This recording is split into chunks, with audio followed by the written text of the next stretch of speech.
Hello everyone! Ang video nga pala natin ngayon ay magluluto si Mister ng smoke-flavored stir-fried ampalaya. Masarap nga pala ito guys at masustansya pa.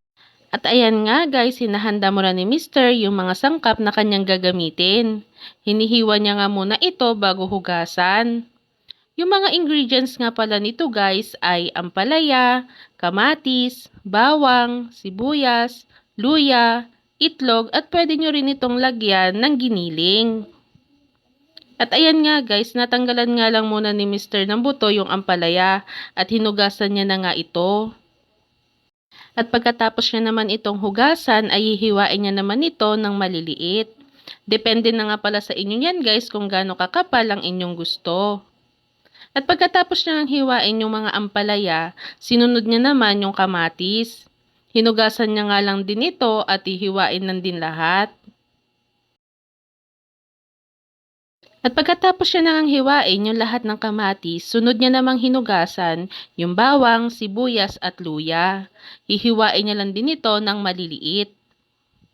Hindi na pala guys lalamasin ni Mister yung ampalaya sa may asin o kaya naman ibabad sa maligamgam na tubig na may asin para nga mawala yung pait nito. Dahil mamaya yung gagawin niya ay papaapuyan niya nga ito at nagkakaroon na nga yun ng smoke flavor at nalilesen na kasi nun guys yung pait ng ampalaya.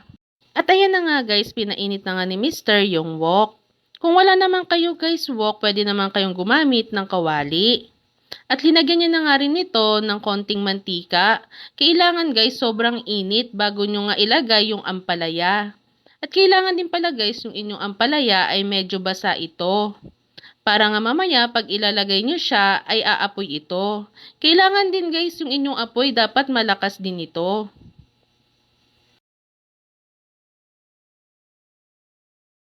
At ayan na nga, hinihintay na nga lang ni Mister na uminit na talaga ng sobra yung wok. At nung okay na nga, linagay niya na nga yung ampalaya. At ganyan pala guys yung mangyayari, aapoy nga ito.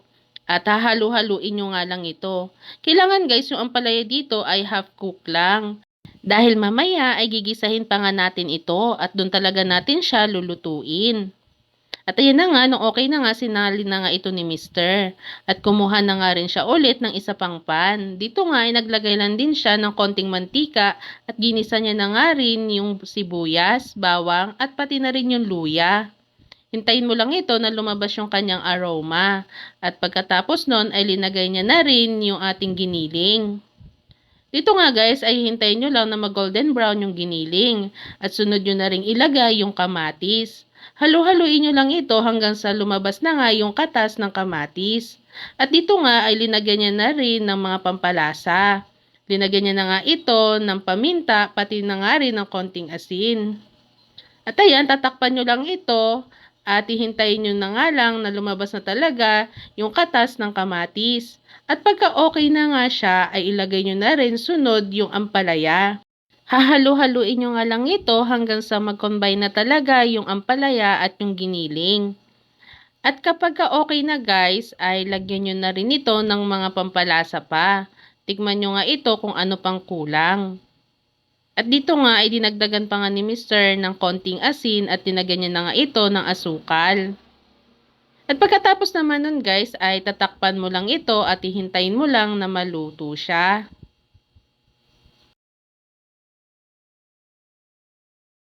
At nung okay na nga ay hinalo-halo niya nga lang ito. At nung konti na nga lang yung sabaw dito niya na nga ilalagay yung itlog. Huwag nyo nga pala muna guys haluin yung itlog. Hintayin nyo muna ito na maluto talaga. Para nga mamaya kapag haluin nyo na siya ay hindi ito madudurog. At ayan, nung medyo okay na nga, ay hinalo-halo na nga ito ni Mister para mag-combine talaga yung itlog doon sa ampalaya at sa ating giniling. At dito nga guys, ay tikman nyo na nga ito kung swak na ba talaga sa inyo yung lasa.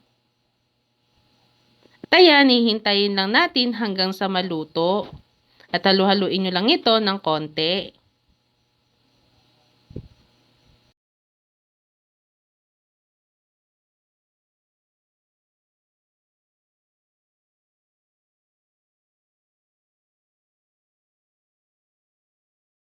At ayan na nga guys, luto na ang ating smoke-flavored stir-fried ampalaya. Sana magustuhan nyo. Thank you for watching guys. Sa susunod po ulit. Bye-bye!